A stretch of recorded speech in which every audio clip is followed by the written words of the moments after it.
Well, we've got the lemon.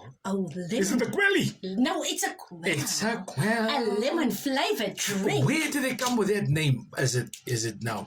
How did they make it up? How do you make it this? Smells lemony. Actually, we need to just smells lemony. A quail, there's not many nice flavors, but maybe there's. Also, it's lemony. It's like what do you call it? Like lime. Very, very fresh. They're very fresh. Artificial lemon. It's artificial.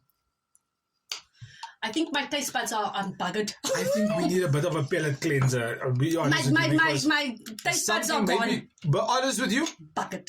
It's okay. But I think, to be honest with you, I think we're flopping the video now.